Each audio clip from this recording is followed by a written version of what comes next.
So thanks for coming. First of all, this presentation is going to be 80% about configuration management. We'll get into what that is and how that all works. But Amazon EC2 is really kind of the business case, the use case for the configuration management. I think the point to make off the top is you can apply the same principles to virtualized systems that you have with Vagrant or VirtualBox or VMware or whatever, or physical hardware that you have pizza boxes and racks. So the EC2 aspect makes it a little bit more, I think, palatable because there's so much need in the cloud, and we'll get into that, to actually take advantage of the cloud rather than just saying I'm using cloud computing. So we'll dive into it. We're a few minutes behind, so please hold all questions, and then I'll be upstairs right after. And yes, that was in sync. So one big reason why most people jump into configuration management is because they really don't want to administrate their systems. And by administrate, I don't mean checking metrics or looking at Nagios or that kind of thing. Application developers, and maybe more so in the last, let's say, decade, they've learned a lot of tricks of the trade that they've really developed. You take GitHub or Mercurial or something like that, where you're actually throwing code in. If something breaks, you can actually find out why it broke, who committed it, when it broke. In system administration, we really have kind of played fast and loose with accountability, with how to revert changes gracefully, that kind of thing. So we really should look at infrastructure as code, and we'll get into how that works with Puppet, because we can take advantage of the same agile mentalities and procedures that a lot of developers have that make them a lot more efficient and more useful members of their team. So getting into the same idea, reusable code for managing your software and configurations. Some of us, maybe, I used to have these FreeBSD build scripts, and it would be one build script, reboot, another build script, reboot, another build. And then if anything broke, I had a couple things to maybe catch those, but really it was kind of a half-assed job. And the reality is we have to do those scripts because we don't have a structure, we don't have a framework to work around. That's kind of what configuration management gives us.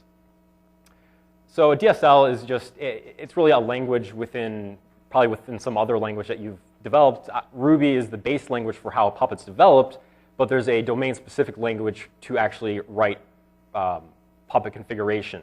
So there's a lot of primitives out there, something like a file or a host or a computer. Within Puppet, you define it within Puppet, not within Ruby.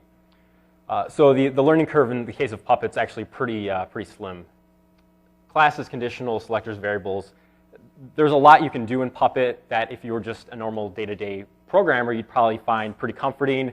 You can do scoped classes. You can inherit different classes. So if you have any scripting background, any real experience as a programmer, this is really easy. There's not a whole lot of learning curve there to actually have to pick up on. Ubiquity is probably one major reason anyone picks one product over another. Linux, Solaris, BSD, OS X. Windows is in the process. The Windows support for Puppet right now is essentially you can make sure a file's there. It's not all that glorious. They are working pretty hard because obviously if you can have a really cross-platform product to manage all of your systems, that's pretty impressive. One thing that's coming out that they just announced with the Puppet project 2 days ago is actually management of Cisco and Juniper gear. So you can actually have your SSH string, authenticate, set up your VLAN, set up your interfaces, and do that in the same method that you're going to manage the actual servers. So Luke Knies, he's the CEO of Puppet Labs. He's a guy that really wasn't, he was a sysadmin, but I think his major was like chemistry or something. Like he wasn't really focused on solving these kinds of problems. He just kind of fell into it, found a need. And if any of you guys, we'll talk about them a little more in a second, but CF Engine, if any of you guys were former CF Engine admins, this is the same idea, just taken to a whole other level. They do have money. They're hiring pretty quickly. They just hired a guy who was really the #1 Mac OS X Puppet guy in the community. They don't just go after resumes. They go after actual, what's your Git commit history to our project? How much are you talking about it? How many presentations are you giving? And those are the guys they're giving job offers to. So you're getting really passionate people on a team that already has a great product, and when you have the money behind it like that, they're doing okay for themselves. They're based out of Portland, by the way. So anyone CF Engine former admins? Anyone? Man, okay. So CF Engine, I think 3 now, was pretty much a complete rewrite. It's a lot closer to Puppet in terms of what it can do and how it operates. Chef is a great project. It was actually started by some Puppet users and kind of, I wouldn't say forked vaguely, but Chef actually is a Ruby language for configuration management, whereas Puppet is a DSL. You actually program Ruby to use Chef. So there are some distractions there, I think, personally, to kind of get in and actually just deploy it. The Chef guys, the company that runs them is actually OpsCode, but Chef's their product. Great guys, another awesome product. It's one of those things like distros. You eventually usually just pick one and kind of run with it. Puppet's the one I ran with. And they definitely have some people behind them. There's a lot more on their website, but Sun, Stanford, well, Sun, we can probably put Oracle there, but Stanford, Match.com, Media Temple, Dig, and there's a lot of other companies out there. Simple Geo, location-based service company out by Colorado, they're using Puppet as well.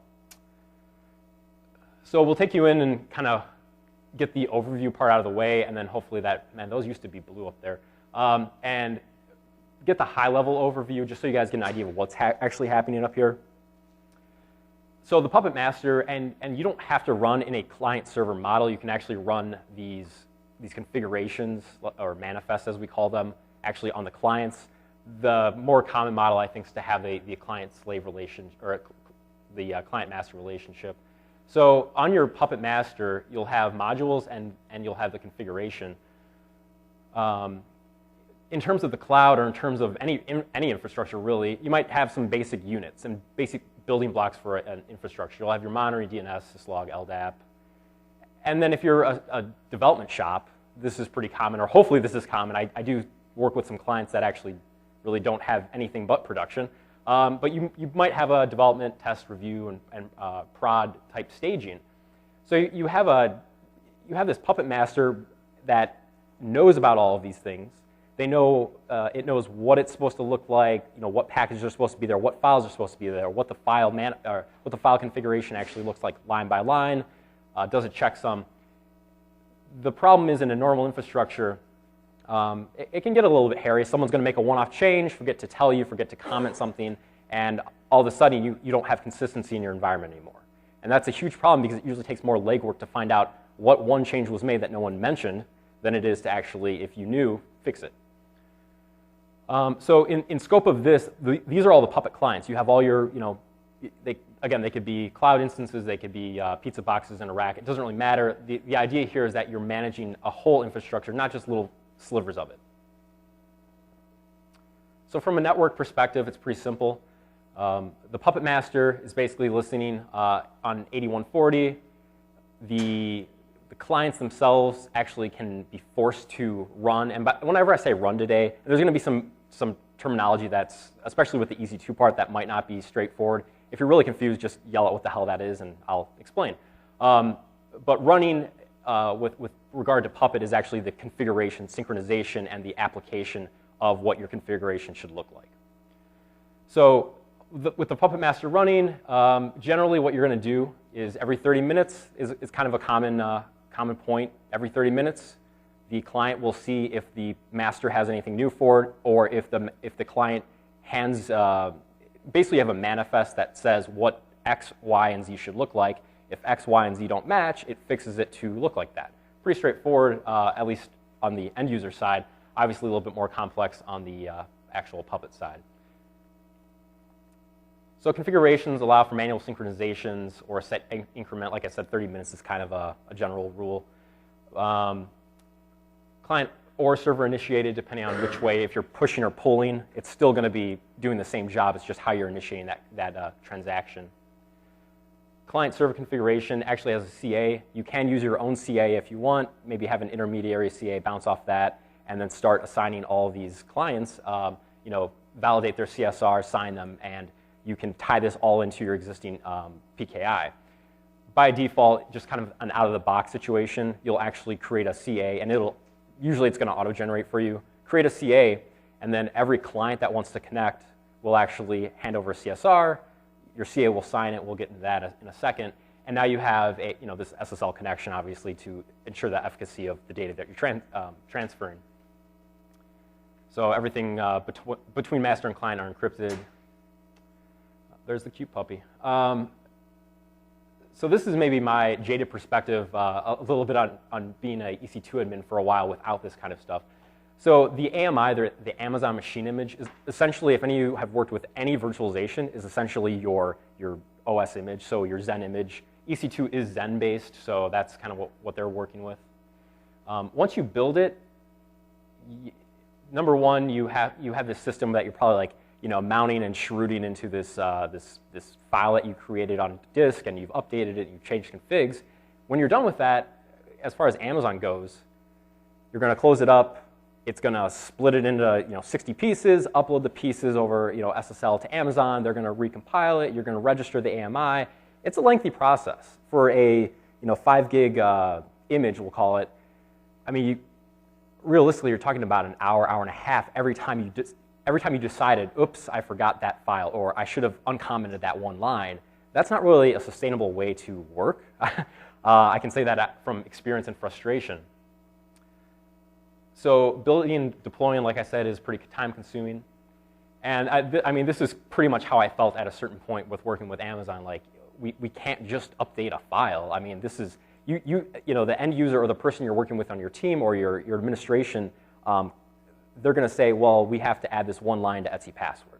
And I'm going to say, no, we're not going to spend another hour and a half trying to get this thing up in the cloud and trying to, it's very exhausting, and it makes, I think a lot of this talk, and I actually have another talk that kind of pulls us in about development operations, but the promise of the cloud, at least what the marketing people want to make it, is that the cloud can change everything. The cloud has the potential to change everything. You can't take your old mindsets and your old methodologies and apply them one-to-one to the cloud unless you did shit really well, and it'll actually work. So we're starting to rethink it, and configuration management's a huge component of that. You can auto-scale in the cloud. You can add instances, as many as you really want, as long as you have credit cards and an agreement with Amazon or Rackspace Cloud or whomever. But if you can auto-scale, what does that really mean? If I can buy a bunch of boxes from Dell and get them overnighted, where's my advantage there? I still have to stage them. I still have to set them up. There's configuration. I have to make sure things are synchronized. I have to rsync a bunch of data over. You're really not getting much in practicality if you don't actually auto-scale. You can say you're auto-scaling. You can have servers on demand, but you're really not auto-scaling. So time to deploy and configure offsets the benefits of infrastructure as a service. If you're not actually auto-scaling, you're not actually using the cloud for anything worthwhile, at least in the case of infrastructure as a service. So Puppet's really kind of this, it fills this desperate need for administration to actually deliver on what we think the cloud should be for us. So deployment of a base EC2 AMI, essentially you'll have maybe like Vim on there or Emacs if you're so crippled. You might have, you'll obviously have the Puppet software that helps a lot too if you're going to automate things. And you're really just like the base stuff that you'd have on any image across any server. If you can't say every server should have this, get it off. Once you have that, and this is just an application that I kind of divined through my experiences, and I'll kind of explain later how this all fits in, but an EC2 security group is essentially a set of firewall policies for an EC2 instance. So if you put a instance of some piece of virtual hardware on in EC2, you can actually have this like network layer firewall on top of your host-based firewall if you're so inclined. So a security group, the reason why it's important and the reason why I've utilized it is because it has a name. And if you think of DNS, or you think of monitoring, or you think of Nagios, these are all names, and usually a server that fits into that classification, you're going to share firewall rules. So you're going to set, have a existing set of firewall rules for Nagios. In the case of Puppet, you can use that same context, that same metadata that explains what this server is, to kind of be the pivot point on how you actually apply a system and how you create something from nothing.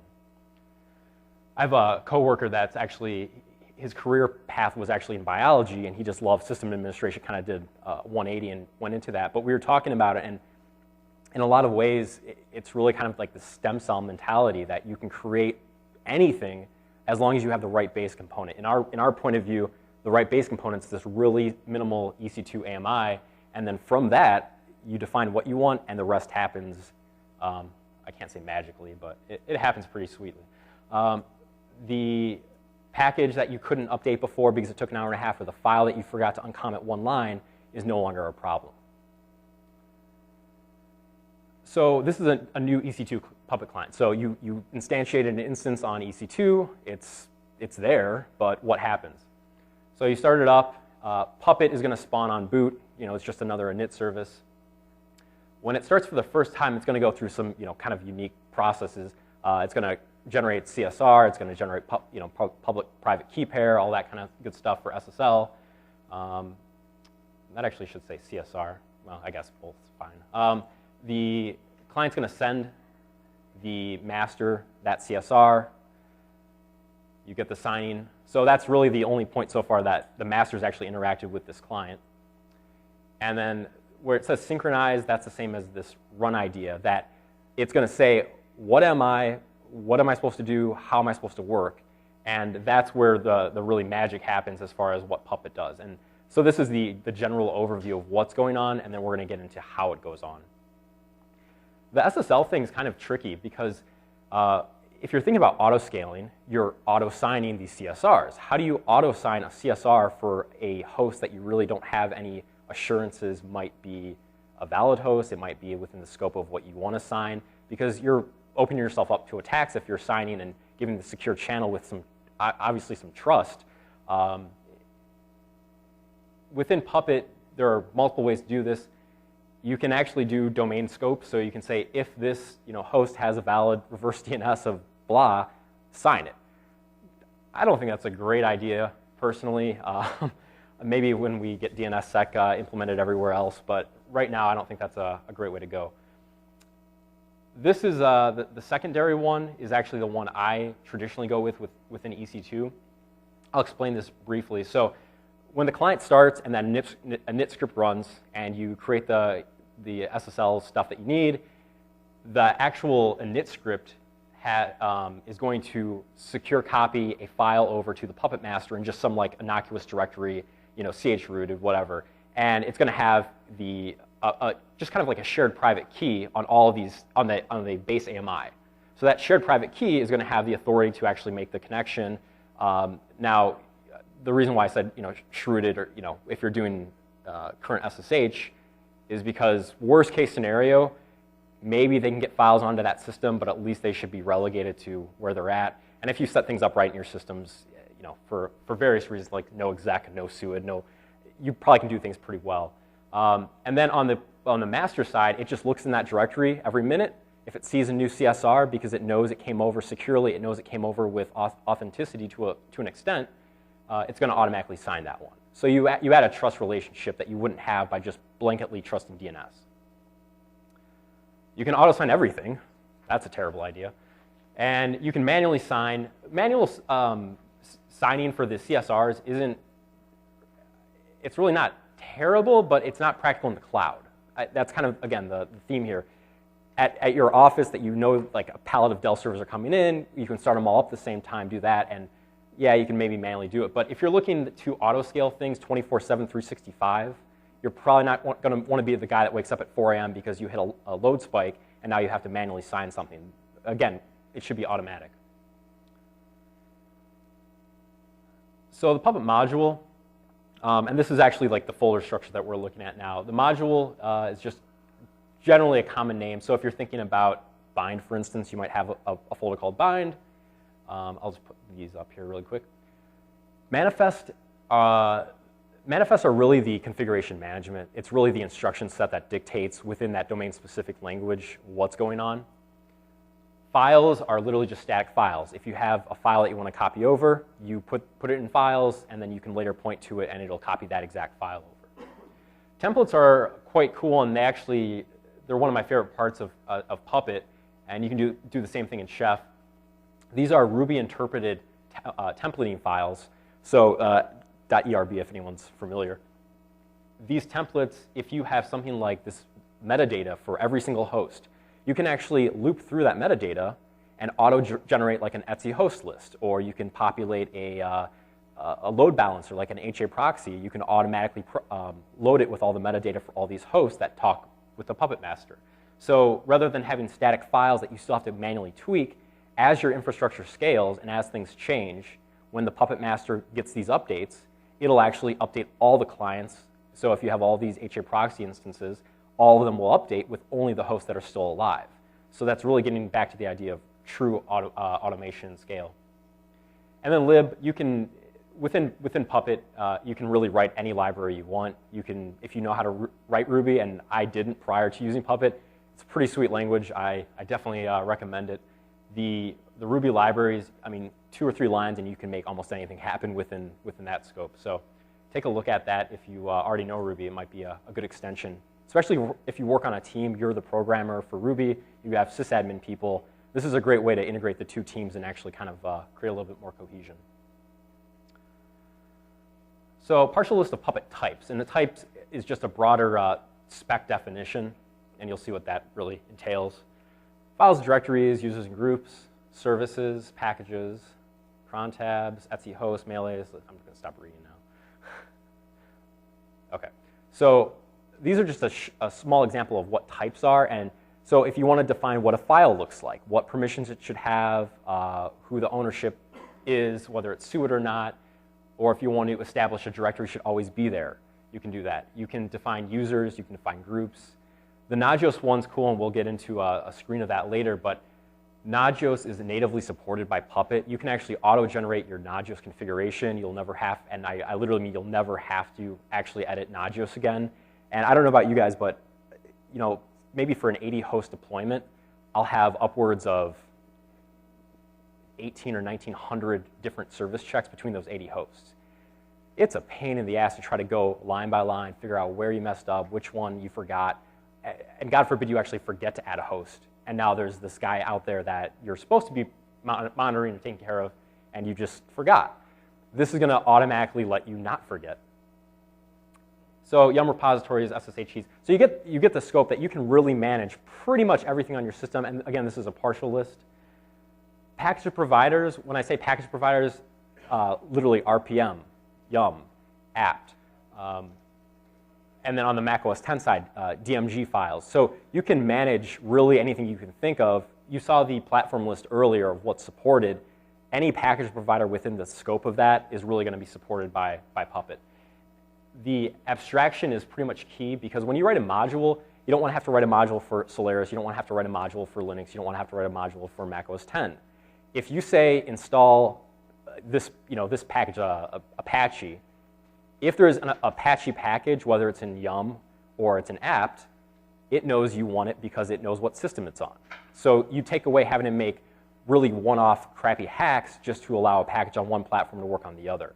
So you got to have one module that kind of rules them all, do it once correctly, and now you can apply it to anything. You can do installed absent latest for the package. So if you have a package that you want to ensure that every package, every time it sees an update within Yum, it will update automatically to that package. You can also specify a specific version string. So if you always want your packages to have the exact same version, without question, it can do that.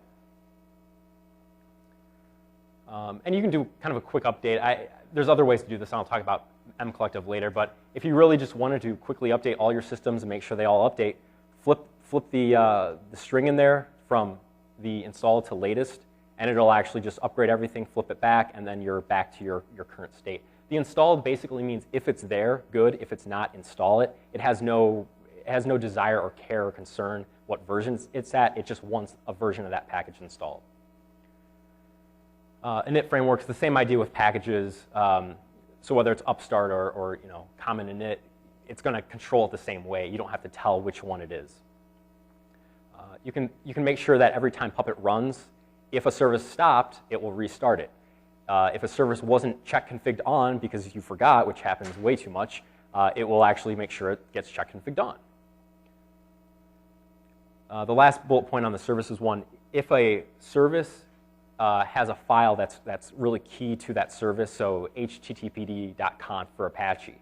If that file changes, it will automatically tell the Apache service it needs to reload. So you make a config file change and you go, oh crap, I forgot to reload that yesterday, so the change never applied. This will take care of that low-hanging fruit for you. ownership, permissions. Again, going back to the files and templates, you can load content from those directly, or you can actually just inline a string. Symlinks, 5 different types to do a checksum, so whatever necessity you have, or if you have some really weird reason, you can actually change how it's verifying the file is what the file should be. And you can quickly purge a directory if you have something that maybe you were maintaining, but you want to make sure all the systems now are blank for that directory structure. So syntax, this, again, if you have programmed at all, a lot of this should look pretty straightforward. You can have a single class, you can do an inherits, you can do nested classes, or just straight up scope classes. So the hierarchy of how you define modules is pretty straightforward. If you're going to make a NTP module, you'll probably make a class called NTP. You can do selector statements. So in this case, based on the user ID, if the user ID is 0, you set the variable admin to root. This can apply to anything, host names, if you have some automatic host name generation, that kind of stuff. One example of the selectors that I've actually implemented is one infrastructure has maybe 100 hosts. Most of them have MySQL instances. If anyone configures MySQL, you have a MySQL ID per host. Whenever that host comes back up, this one will actually set a variable to the exact ID it should be, set it in the config file, and now you don't have to worry about having duplicate IDs in different hosts, that kind of thing. Conditionals, this is, by the way, you can do else if now. This was a little bit outdated, unfortunately. So you can do quick conditionals, and this is getting back to the EC2 part. That variable is just metadata that's been pulled in from the EC2 metadata that they give. And so if security groups has DNS in it, you'll make it a bind server. If it doesn't, you'll just install the client module. So now you're starting to leverage this really simple metadata that you would have already had to say, like, yeah, TCP 53 and UDP 53 for your firewall rule set in the security group. Now you've taken that same metadata, and now that's the basis on how Puppet's designing what a system looks like. Case statements, same idea. And getting back to, if it's a monitoring server, include Nagios. If it's a developer server, include Mercurial. Basic variables, basic math. So it may seem like I truncated this or there's not a lot there, but if you think about it, this is really kind of a basic module for NTP. And let me put these other files up here. Excuse me. So on the left side, you see the class statement at the top. We define a package, which is called simply NTP, and we're ensuring that it's the latest. So every time Puppet runs, it's going to make sure that the NTP package is up to date for whatever repository is giving that data. The service NTPD, we're going to make sure it's running. So if it stopped because it's seg faulted or something, the next time Puppet runs, it'll restart that service automatically. You can think of things like Monet that you might be running in your environment, or other ways to make sure that services come back, or even event handlers in Nagios. Depending on how much resolution you need for those situations, this can do a little bit of that handling now. Enable it, so check config it on if it's not already, and then require package. So this is all going to be basically declarative. So you're going to require the package NTP before you try to start the service and run the service NTPD. Just logical leaps like that if you don't have a package installed, you can't start a service. You basically fill those in for Puppet to tell it how to act. The second part down there, file, essentially you can see that the root of it, root ownership for group and for owner, the mode. The source is the important part. The source is actually just reaching out into that files directory under the module I talked about, and it says, oh, do you have the file called ntp.conf? If so, set that as the value, or set that as the contents on our server for that file. If that file ever gets out of sync, if someone actually accidentally fat fingers or touches that file and deletes it, whatever, the next time Puppet runs, whatever the differences are, it will resynchronize and make sure that file's in place. The last one down there, and actually I'll say both statements, you see the notify lines. If those files change, either the sysconfig one or the actual ntp.conf, if those change because someone messed it up and it reset it, it'll notify the actual service to restart so that you ensure that you actually have the desired state. Really, Puppet is all about desired state. You say what it should look like, it makes it so. And then over there, those are just obviously basic NTP files, but those would actually be the contents of the files directory. this is actually coming up now. There we go. So there's Harry Houdini, and it really does kind of feel like magic the first time you go through this, because it's really just a simple idea, but sometimes the complexity that we put on ourselves to define what something is, if we already have a firewall rule set that already has a name, why are we trying to make more abstractions? It's already abstracted. So like I said, inbound firewall rules for EC2, that's all a security group is. It has a set name. The metadata from EC2, if anyone's ever worked in EC2, there's basically just like a local resolution URL you can hit, and it'll pull up a bunch of metadata. That metadata can be pulled into something called Factor. Factor is this, we'll call it a tool, and all Factor does is make key value pairs. It says, it has a key called, processor 0 or something, and the value is whatever the processor 0 specs is. It has your free memory, it has your LSB dist, it has your Red Hat release version. So any kind of metadata that really defines what a system is or what it looks like or what resources it has, you can pull in really quickly into Puppet and use all those variables to decide things, to make conditionals, so on. So tell Puppet to configure instances based on their security group. We've kind of covered that. And it doesn't really not scale. I mean, you can, as long as you've defined your scope of what a server looks like and how it knows what it should be, there's really no limit to that. And then every service group you have, as long as there's some basic commonality there for every service you have, whether it's LDAP or bind, if it looks roughly the same, sans maybe a couple tweaks per server based on an IP, it runs the same way. So for a DNS EC2 security group, you just have a couple rules. You have 53 for DNS, 22 for SSH. You can quickly just make some modules. So you make an SSH module and you make a bind module.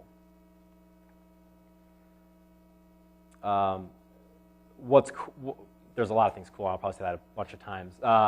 The file type actually allows this variable replacement and first use on first match type scenario with files. So if you look relatively closely on there, the first string up there, you'll see EC2_security groups. If there's a file that is literally called DNS-SSHD_config, it will use that file. If there's not, it'll take the next one if that's there. If not, it'll take the next one. So you basically can quickly make a two-line source entry for this file, and if there's ever a security group specific file, it will always use that. If there's not, it'll default. You can take this to host names. You can take this to architecture. So if you're running x86 64 versus i686, you can have a specific file based on that architecture, and it will include that file instead. So I think I probably should have put that up there a second ago, but you get the idea. And this scales as many times as you want. So if you had 40 different types of matches that you want to do, and you want to do them in descending order, you can do so. So I think I covered the Factor one. So here's some examples of what Factor has. And again, these are just key value pairs. So architecture, you get your IP address for etho. Excuse me. So something like uptime days. This is a really bad example. I would never do this. But an example, what you could do is take that uptime days variable, and with a conditional statement, if uptime days is greater than 30, run some command, whether it's a synchronization, whether it's a deployment, whatever. There's really no limit. The SE Linux, another good one. I don't know about you guys, but every time I do something with SE Linux, I have to step on eggshells because I don't want to break one thing, or I forgot to give the right context to another thing. If SE Linux is installed, you can do conditionals to say, oh, SE Linux is here, I have to set context. I actually have to set ACLs. And there is actually SE Linux support natively in Puppet as well, so you can do those things without having to bounce out to a shell script. OS release, obviously pretty important. If you're running CENT 5.5 versus 5.6, you might want to know there's a difference. Virtual, is this a Xen host? Is this a physical host?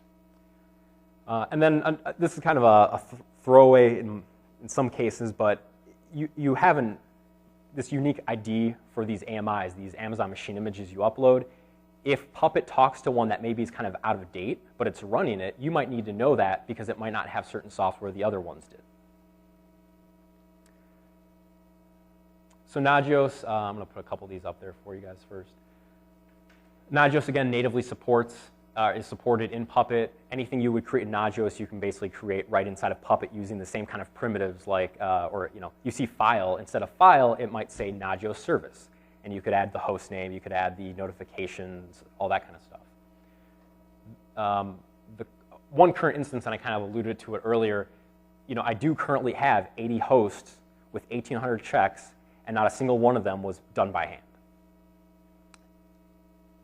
The host service groupings, a lot of times, and I'm guilty of it too, you don't want to have to go through and actually like put hosts in the right service, the right host groups and the right services in the right service groups, or make them for that matter. And this will take away that laziness from your plate and put it into the orchestration. Let's see how we're doing here. All right. So this is an example of Nagios service. The host name up there is just the variable for the host name that you're working with currently. You pass your load averages check, your parameters for what load you're looking for, and then, so if anyone's configured Nagios, this looks the same as a normal Nagios configuration, except you just have key value pairs defining what a service looks like. What's nice is when you make that one snippet of service, that snippet of service is included for every host. You don't have 1,000 snippets, you have one. You imply that you should have it on that specific server, and now you've done it 1,000 times or 100,000 times. It doesn't really matter. Service groups, quick host example. So you pop a host in. Because it has LDAP installed on the system, again, you can just do a conditional match if you're so inclined. You'll put it in the host groups for LDAP. You could do a regular expression check. So does the host name have LDAP in it? Does it start with LDAP? You can put it in the host group for LDAP now. And then host groups themselves.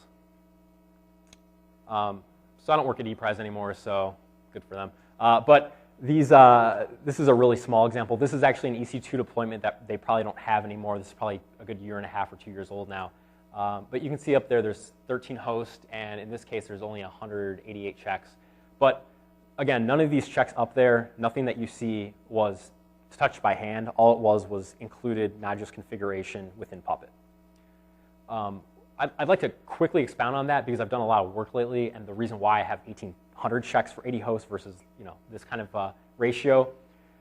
One thing I've been working on, and this is public in a GitHub repository I have, excuse me, there's a Ruby library that I've made that actually looks to see if a system has a service check configured on.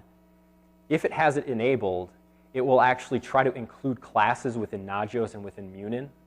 If a class exists for Nagios or Munin, you will automatically configure a system based on what the system looks like. So you don't have to define even if a service is there. It will check to see if a service is there. You won't forget about a service that you enabled. If you disable a service, now it'll remove it from Nagios. So if you just want to shut up one service because that service is just ruined and your other 30 boxes that run the same way are fine, you can just check config that one off, and now you don't have a problem anymore. So you can actually automate it even further than just the output of Nagios. You can actually automate how it knows what should be running. Another example within regard from Munin, those DNS, EC2 Dev, LDAP, those are groups that are automatically created based on the groups that are available. So if you have a security group and a host belongs to that security group, it'll actually create the grouping hierarchy. It'll add the hosts. You see on like the monitoring one, you have Apache as a check, but on the other ones you don't. Same thing, same idea with the Nagios work I've been doing within regard to services. If there's a Munin Apache class and you have Apache running on your server, it will automatically add that class, and now you have Munin support for your Apache. Foreman, I'll kind of get these up here in a sec, but Foreman is essentially just a web interface to interact with Puppet, to interact with your host, to look at reports. Puppet generates reports whenever you synchronize to say, did something change? What changed? What should I know? Is something broken? And it's always nice to have some way to look at that data without having to grep through lines and hope for the best. I think this might be a good one just to show the image. There you go. So this is kind of just a quick dashboard. There's actually a Puppet dashboard project. This is just another one. One thing that Foreman does is it actually can do provisioning as well. So you can do kind of cobbler-esque type things. It actually supports virtualization with libvirt. So you can actually deploy Puppet hosts from this web panel, initiate them, and then monitor them kind of in the same breath. If you were to click on one of these hosts, you would see all the reports for that host. You could drill down to any report, see what failed, what worked. You can change a lot of metadata about them, group them, all kinds of stuff. So it's just a nice way. There's some of the metadata. So again, these are all the factor key value pairs. You can kind of just quickly look at those. Every time Puppet runs, let's say that you wrote some really, really crappy, recursive, ugly directory thing. And if you looked at the file one, the fourth one down in that list, it took 8.17 seconds to actually run. If it took 80.17 seconds to run, you might be concerned on why it took so long. And you could go in and actually understand why that metric was so high and what you could do to maybe add efficiency to the process. Some quick graphs. These really have never proved very useful, but I think Ohad, who's the developer, just it's pretty easy to make a graph. So really the last major thing as far as automation I'm going to talk about, and the idea of configuration management is one component to this problem. But what about like the day-to-day, the I need to do something now across 10 hosts, not every host? You want a little bit quicker of a way to do that. Any of you guys use, really like an SSH for loop ever? You have a list of hosts. You go through, we all are, I'd say guilty now, but that's because I know better. Or Func, or some Capistrano, all these kinds of orchestration tools. MCollective was, at the time I wrote these slides, was actually a project that integrated with Puppet. Since then, Puppet Labs actually bought, I'll call it the intellectual property to MCollective. They hired the developer of MCollective on full time. He's now a Puppet Labs employee. Again, the community. So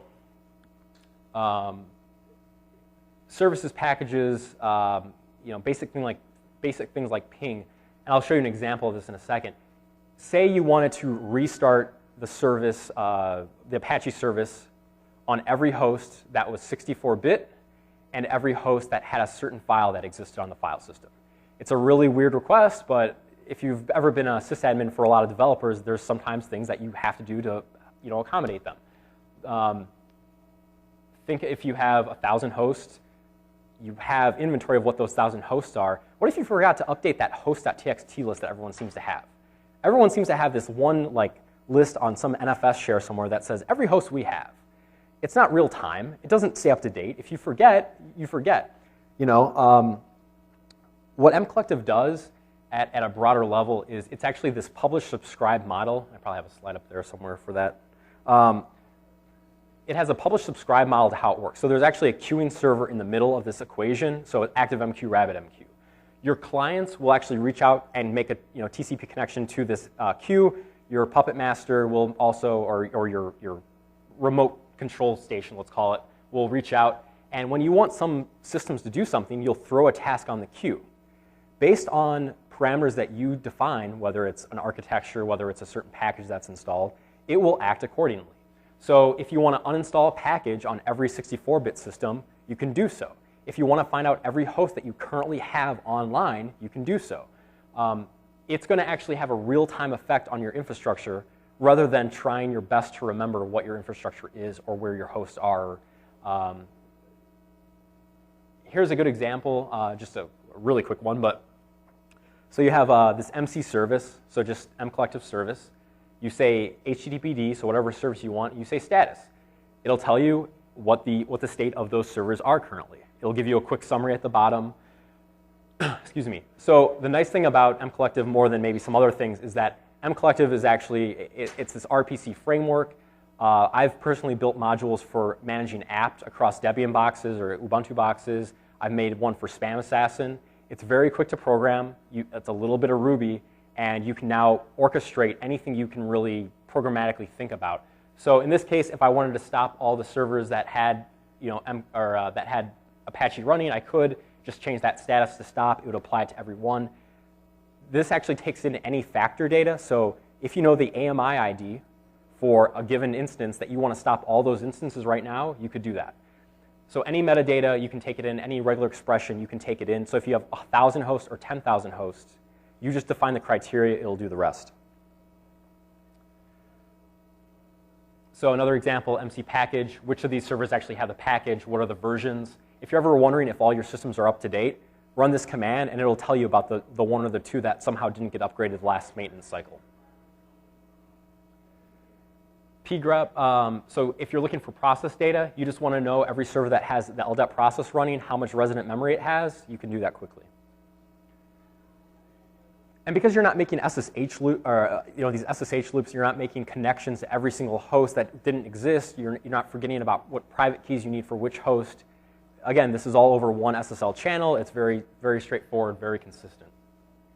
And then MC find host. If you think of that host.txt file, never again do you ever have to type that. You run that command, and it'll tell you every single computer that's subscribed to that queue, and it'll give you a list. So this is kind of my, I hope it is. So this is my wrap up, my charge for EC2 and how you can make this all work. So you get elastic IPs. Elastic IPs are just static IPs. Everything in Amazon has an awesome new term. So you have these 10 static IPs. You have them reserved for a network of hosts that are going to be your core infrastructure online. Each instance starts, and Puppet has an inventory of what these IPs are, just has an array or a hash or whatever. And as instances come up, it assigns an IP. You guys saw the selector value earlier. So where it was selector, if your user ID is 0, your root. Think of the same way now. You have a just quick map of these selectors for an IP yields a certain need. So .1 is Nagios, .2 is Munin. You bring all these hosts up, as they get an IP assigned and attached automatically, you're now defining what hosts are. You don't care which host is which, you just care that they're hosts. So hosts become www servers. The Elastic Load Balancer, just think of HA proxy for the cloud.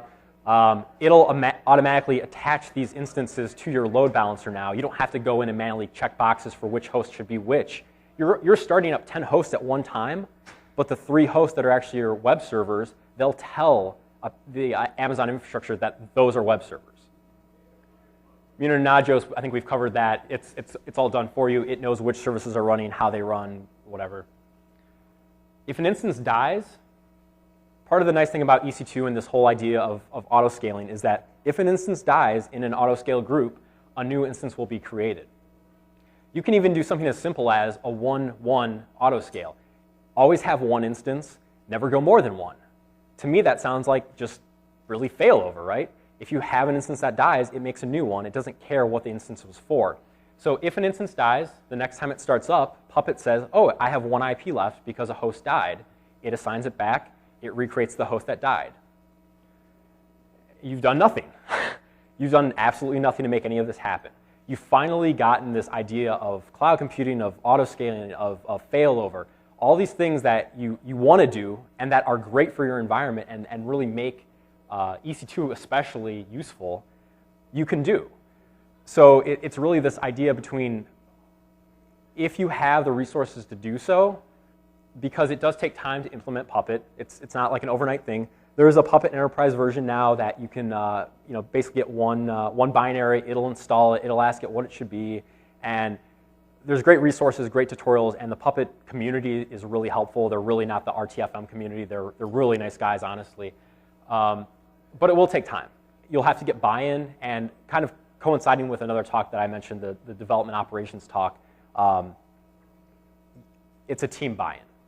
You're not going to push this through. You're not going to force this upon people. You really have to look at your environment and say, are we doing this as well as we can be? Most people are going to, some people will think they are, and most people will realize there's always room for improvement. And configuration management can be one step in that room for improvement. MCollective versus an SSH for loop could be another aspect of that improvement. How do we do things consistently, efficiently? How do we service requests for people on our team? And the one last thing, I think I'm wrapping up in the next 4 minutes, the one last thing I kind of want to leave you guys with, this idea of taking your environment back. Puppet provides the ability to actually handle these hosts, scale them, configure them, make sure they look the same as you expect them to look.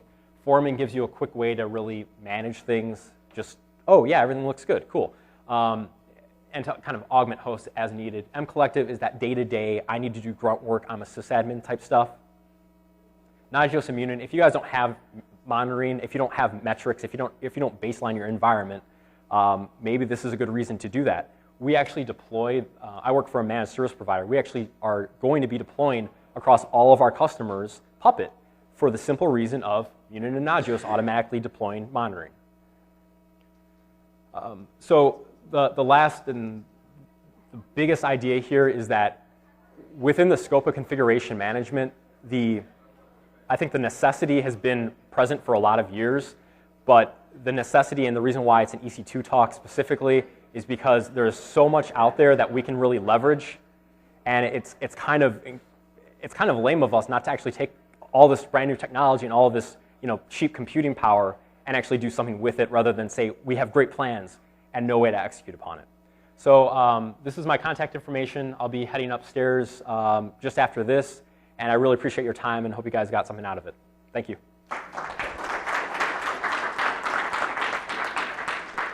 If you have